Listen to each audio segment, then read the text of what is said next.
Hello and welcome to this edition of YES101's Visual Radio, bringing you the news. I'm Shalini Ratnavira. First, let's take a look at your local news.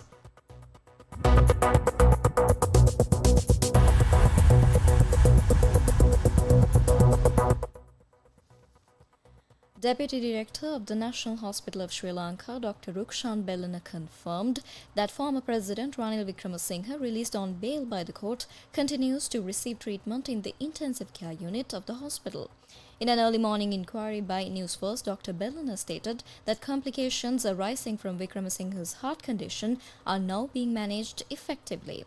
He added that former president remains under close medical supervision. During court proceedings yesterday, it was revealed that Wickremesinghe suffers from multiple health issues. Appearing on behalf of the former president, President's Counsel Anuja Premaratna informed the Colombo Fort Magistrates Court that due to a respiratory disorder affecting his sleep, Wickremesinghe requires a ventilator during rest, knowledge that was previously limited to his wife. PC Premaratna emphasized the seriousness of Wickremesinghe's health, stating that his client may be affected by a range of medical conditions. Taking these medical considerations into account, Magistrate Nilupuli Lankapura ordered Wickremesinghe to be released on bail with 3 personal sureties of 5 million rupees, totaling 15 million rupees. Wickremesinghe had been remanded until yesterday at the Colombo Fort Magistrates Court following charges of engaging in a private foreign trip involving the use of 16.6 million rupees of public funds.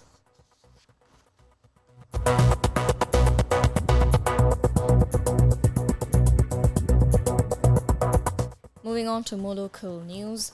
A special investigation has been launched into an incident where a police officer was assaulted during a protest in Kompanavidya held in support of former President Ranil Wickremesinghe. Police spokesperson, Assistant Superintendent of Police F.U. Wootler, stated that instructions have been sought from the Criminal Investigation Department regarding the matter. He added that further action will be taken based on those directives. According to police, during the protest, a bottle was used to attack a police sergeant, causing facial injuries. The injured officer, attached to the Kalaniya police station, is currently receiving treatment at the Narayanpeta Police Hospital.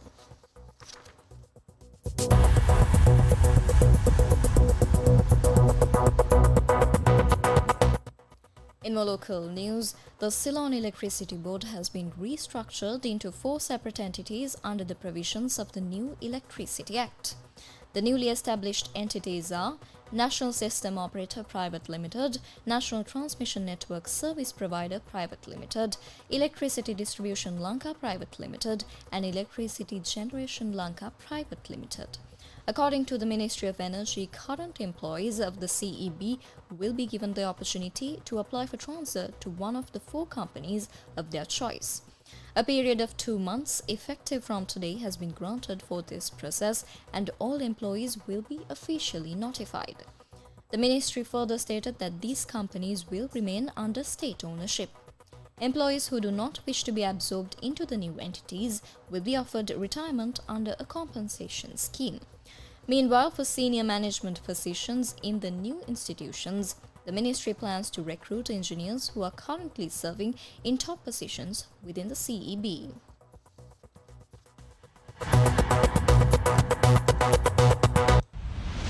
International news.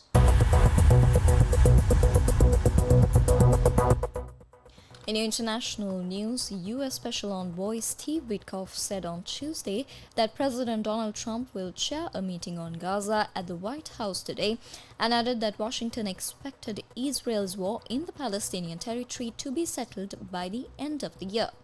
Trump had promised a swift end to the war in Gaza during the 2024 U.S. election campaign and after taking office in January, but almost 7 months into his term, that stated goal remains elusive. Trump's term began with a ceasefire which lasted 2 months and ended when Israeli strikes killed around 400 Palestinians on the 18th of March.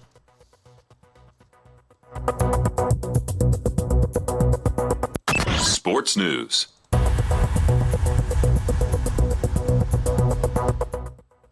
Finally, in sports, world number one Yannick Sinner dropped only 4 games in a dominant straight set win over Wickremesinghe in the first round of the US Open. The defending champion wrapped up a 6-1, 6-1, 6-2 victory over Czech player Kopriva, ranked 89th in the world, in an hour and 38 minutes on Arthur Ashe Stadium. Most notably, the 24-year-old Italian showed little sign of illness, which forced him to retire early from his Cincinnati Open final against Carlos Alcaraz last week.